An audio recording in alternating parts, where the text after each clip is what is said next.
Hey guys, and welcome back to my channel, The Pioneer Farmhouse. My name is Patricia. I'm excited to have y'all with me today. This is going to be a very special episode as this is going to be my 100th video, and I'm very close to having my 700 viewers. So y'all hang with me. I've really got a good episode going on for this 100th video. What we're going to be doing is I'm going to show y'all some of the things that has occurred in the past 100 years. I am going to show you pictures of our family during the period of 100 years ago, meals that might have been cooked 100 years ago, family heirlooms, and probably read a little bit of a story, some things that I jotted down and wrote down. First thing today I'm going to show you is that we are going to have a simple meal, something that a pioneer family would have had 100 years ago, and that would have been beans and cornbread and potatoes. So here's the crock pot. Last night I soaked a whole bag of northern white beans in this bowl, put it in water, and I just simply stuck it in this pot and put the lid over it to keep any dust or anything from settling onto it. So I got up this morning, went ahead and drained those beans, put fresh clean water in here and filled it up. I would say probably about 6 to 8 cups of water. Sliced onions, I put a whole onion in here. I would say a large onion. I've already salt and peppered this. So what I'm going to do now is I have this Cook's bone-in ham steak. You can see there the price of it was $1.89. Again, this is from one of my favorite stores that I like to shop at in Harrison, Arkansas. Their prices are just amazing, and pretty soon I'm going to have to make another trip because we are beginning to run low on meat. We've got a lot of everything else, but our meats is what we're running low on. So for the white northern beans, we do make these a little bit different from our pinto beans, and I am just gonna make decent sized chunks out of this.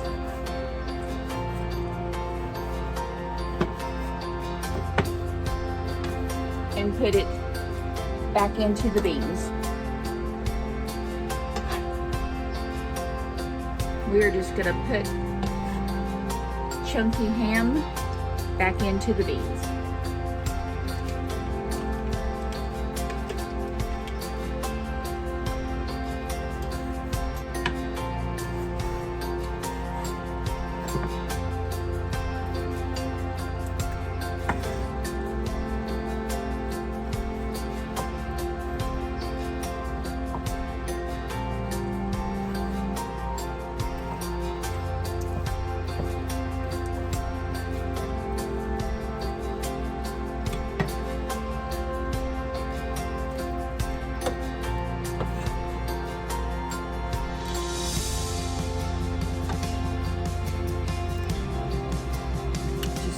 Give it a good stir.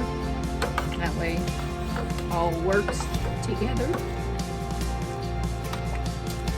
And this is everything that we will put in our great northern beans.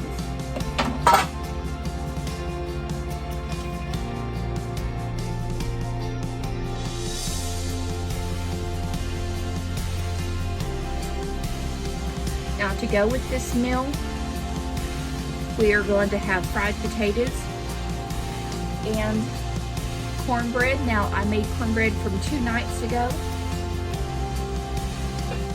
So back in the day, the pioneers would not think about wasting food at all.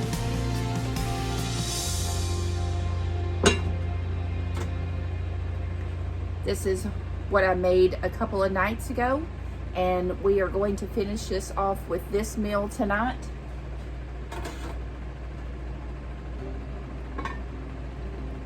We will also be making a simple Pioneer farmhouse dessert. I'm thinking maybe something along the lines of a peach pie or a peach cobbler. Now, growing up, my grandmother always made something called a peach dumplings. Now, my whole entire life, I didn't know that there was anything any different other than peach dumplings. Peach cobbler, I knew that there was peach pies, but I really didn't know that there was a such thing as a peach cobbler until I married my husband, and he said, hey, will you make me a peach dessert or something? So I immediately thought about my grandmother making peach dumplings. I made peach dumplings, and I remember him saying, what is this? And I said, well, this is peach dumplings. This is how my grandmother made it. Basically, it was crustless, and it had little dumplings that resembled a biscuit inside it, and it was just cooked in a stock pot. We're gonna try to keep it as simple as possible, pretty much but like a pioneer person would have done 100 years ago. A couple of videos back, I told y'all about a new tea that I found at the grocery store, and it's this Country Passion tea. Guys, this is excellent. This is wonderful. The taste of it is what I've always expected from a peach tea. I'm trying to get away from this glare. From this peach tea, and it meets all my expectations. It has that peachy taste that I like, and I'm sure back in the day that the pioneers had some form of tea that they had with meals. The ingredients on this Country Peach tea, and it is caffeine-free herbal tea. The ingredients is orange peel, rose hips, hawthorn, chamomile, natural peach flavors with natural flavors, blackberry leaves, hibiscus, peaches, and citric acid. Now I would have to say that's an awesome blend. I think all of those together makes for a very wonderful flavor on this peach tea, and I'm going to go get some peach tea started now. I'm going to put it outside through its process and put it in the refrigerator so that it can chill.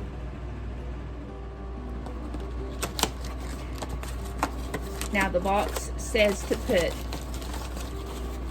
2 bags of tea in. I'm going to want mine a little bit stronger, so I'm going to put 3 of those in. The good thing about these, if you wanted just a single cup of tea, these tear really easily.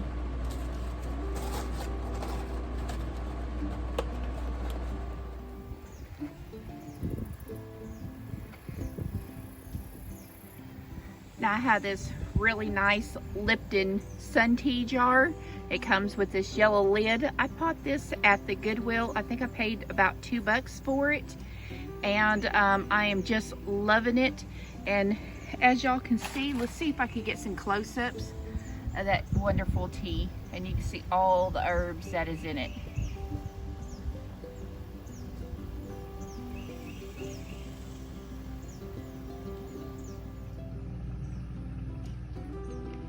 Now this is a picture of my grandmother Renfro. She was born in 1929, quite after the official pioneer days, but she did have to live through the times where there was no running water in the house, no electricity. There was a lot of food preservations and just things that we are going to talk about, things that she experienced. This picture was probably when she was about 19 years old.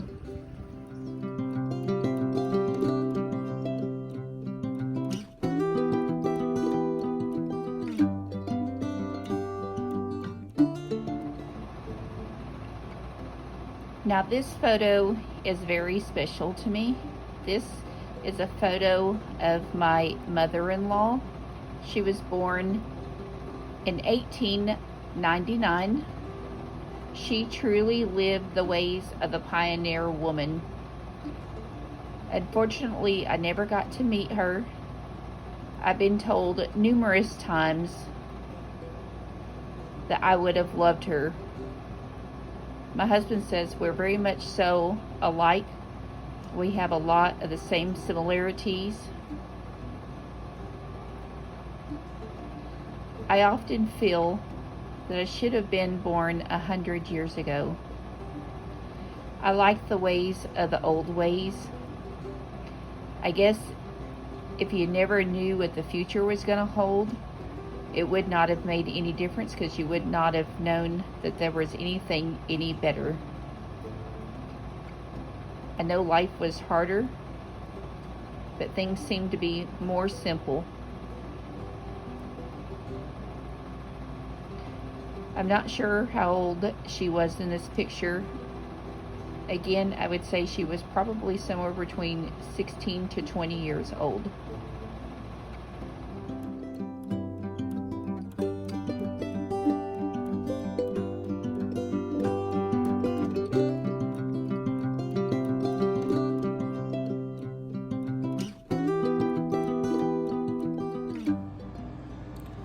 Life was so different 100 years ago. If I could only go back in time. As far as I can remember, I always thought I should have lived 100 years ago.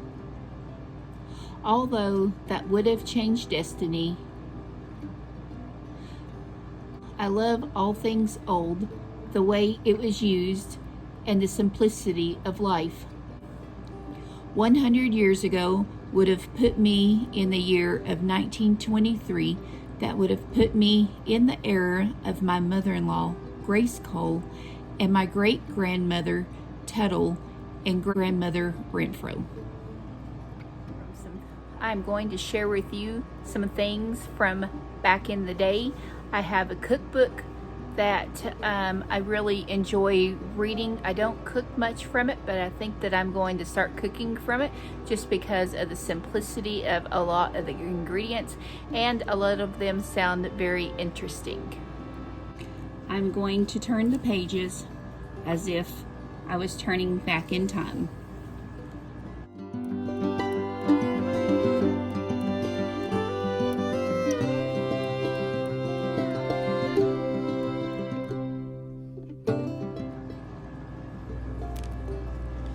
The days of pioneer living are long gone. There are those of us that still cherish the days of long ago. Pioneer women had to be tough. The days of a pioneer woman was from sunup to sundown. The woman kept busy, raising their children, cooking 3 meals a day from scratch. My husband said, "We ate what we grew, and we grew what we ate." Imagine being a woman from the pioneer days in the 1800s and the early 1900s. Life for a pioneer woman revolved around her home. Not only did she raise and care for her family, she may have milked the cow and tended to the garden. Meals were pretty basic and simple in the day. With a few ingredients, a good meal was prepared. Common foods included potatoes, beans, lard, sugar, salt, baking soda, flour, cornmeal, honey, and molasses. Though these are basic foods we have today, for most, this was all they had. If you did not preserve food or have a means to store foods from other seasons, fruit and vegetables was not available to you. Canning and preserving food was a way of life. Preservation was done in multiple ways during that time. One common way was salt curing. If you were lucky, you had a smokehouse. Dehydration if your weather was dry. A root cellar. A dug ice house in the dirt. And if you were really lucky, a spring house. I roughly touched on their lives. There was so much more such as laundry, sewing new clothes, or mending the old ones. Transportation was by horse or wagon, or you walked. Water collection, sleeping, hygiene, fun and games. The list goes on and on. Not only did the women have it rough, so did the men and the children.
I'm going to share with you some things from my husband's mother that he kept. All of them are really special to me. These date back to the early 1900s. So let me show you what I have. This silverware belonged to Mrs. G.B. Cole. That's my grandmother Cole. Uncle Bun and Aunt Nettie. Uncle Bun is my dad's brother. Papa and Mother, that's my father and mother, gave it to her piece at a time before Grandpa Cole died. Mother had it resilvered.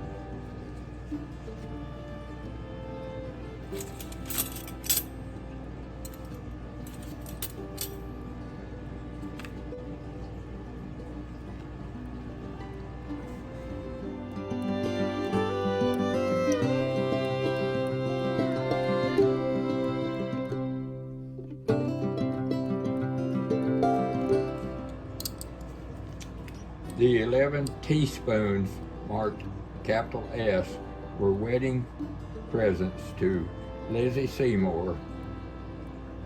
Lizzie Seymour would be my grandfather Seymour's sister. And Nelson Frost, that would be her husband, May the 25th, 1899. That's quite the treasure, 1899. wonder how old these really are, because these were given to her in 1899. I have no idea whether they bought new, or they could easily, I would say that they weren't bought new, that they were handed down from someone else. Handed down from another family generation. Yeah.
Hey guys, so I hope you're enjoying the video so far. I could go on and on talking about the pioneer women of the day, the life that they had, but not only was it just the women, it was the men and the children too. But most intriguing to me is the women, because I am a woman, and those daily life chores would have affected me, and they did affect my family members. I want to share with you some very precious dishes that I have that belong to my mother-in-law. They are all dated. She had the great notion that when she got gifts from people that she did put a label on them. So first off, this is her glass rolling pin. Now this does not have a date on it. I know it's got to be pretty old. It is a glass rolling pin. I don't know if many of y'all have ever seen a glass rolling pin or know how they're used, but this was made to put ice water in or ice in, so that way when you were rolling your dough, it would keep it cold.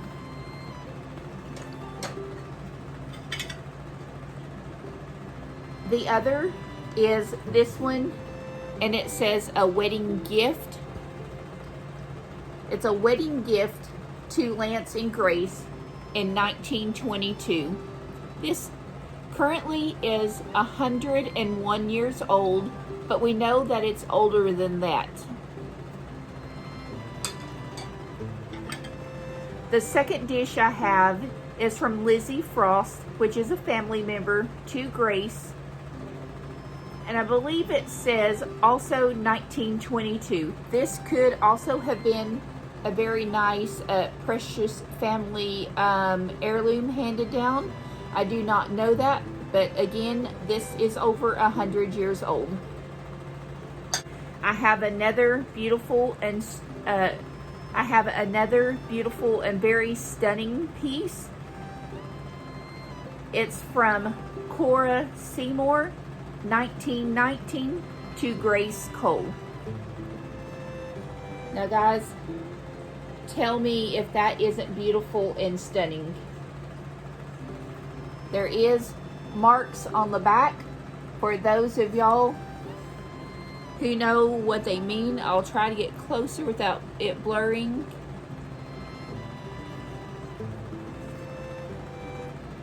This says Albany Royal something, I think Portuguese. But, and then somewhere right there is also another mark. But this is a very valuable piece. This one here, again, is over 100 years old. I have lots of things in the house from saddles that my husband's father used in World War I when he was in it. We have his spurs, countless numbers of pictures, jars, dishes.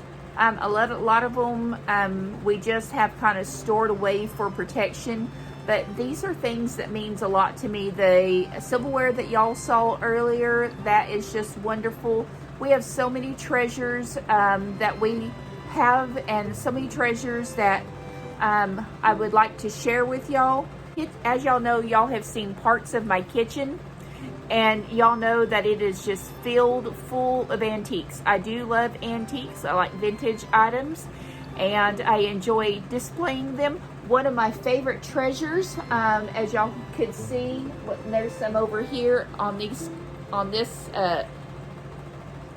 there's some here on this pie safe, is mason jars. I have mason jars galore, and also up here I have a kitchen cabinet. They're all across the top. My window sills, they're down in the library. They're just everywhere. I love mason jars. I like basically almost anything that is glass, and I just think that I like being able to share their story. Somebody used those one day long before I came along and bought it to put it in my house to either use or look at.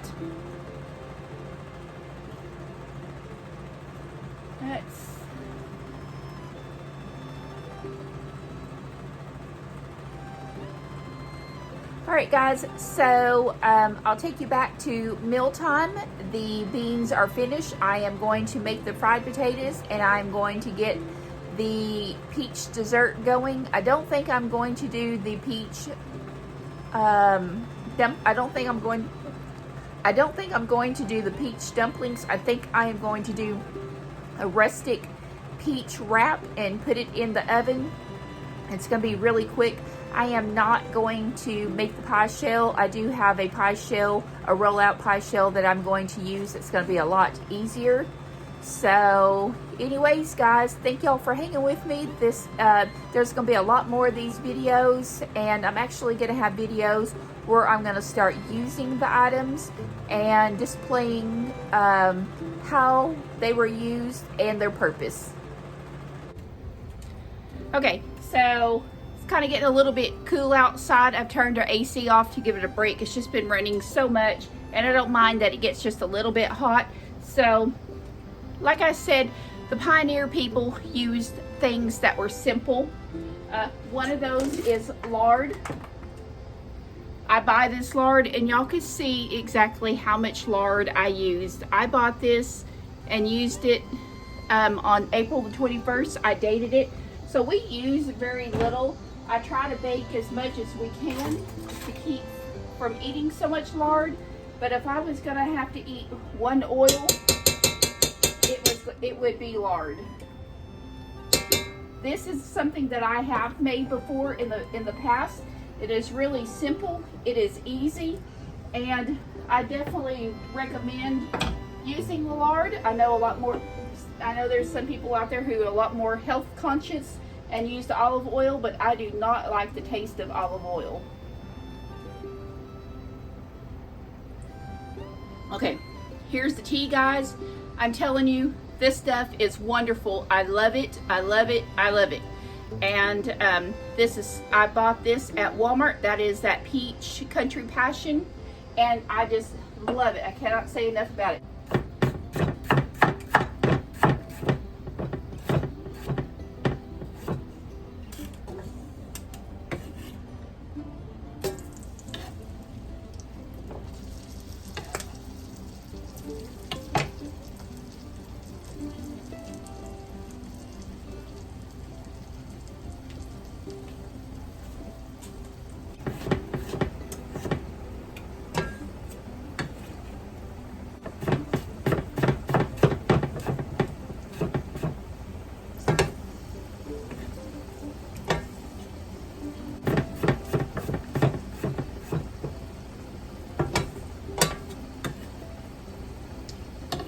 My knife skills are getting a lot better too.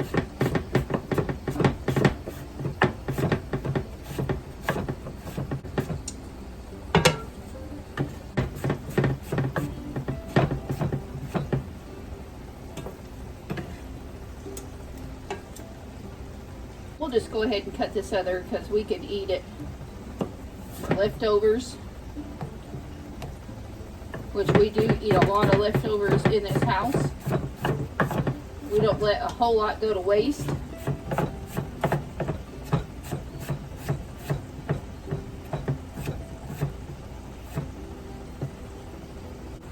I am going to stick a lid on those. All right. That's done, that's done. The cornbread, we got leftovers. I'm just gonna cut the bad parts off of it. They're getting a little soft, but I don't mind. The flavor will still be good.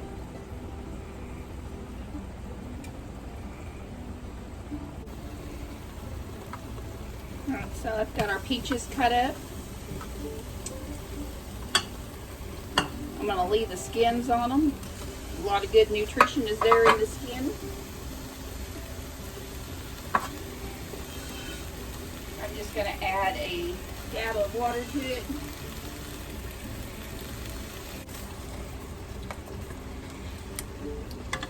I'm just going to give these a good mashing right in the pot.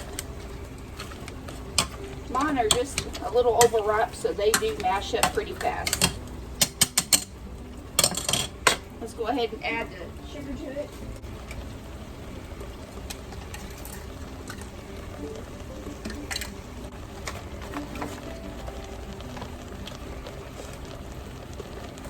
Now I'm going to add a bit of flour to that to get it to thicken.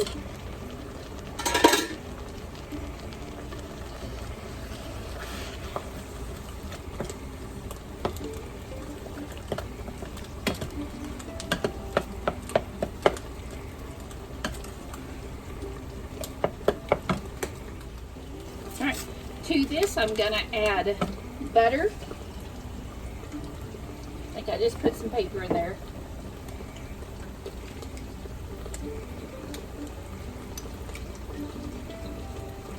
A little bit of vanilla.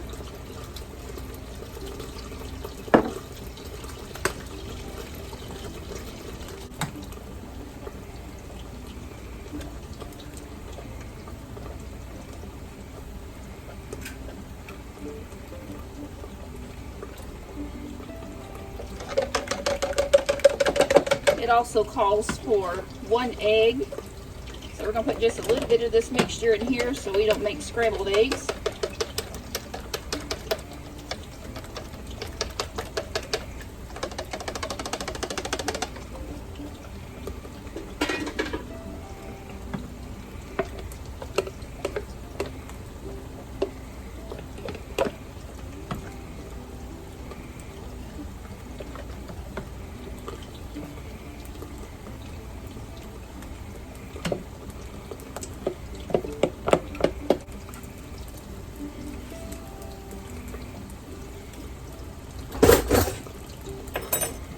Oh, that tastes so good.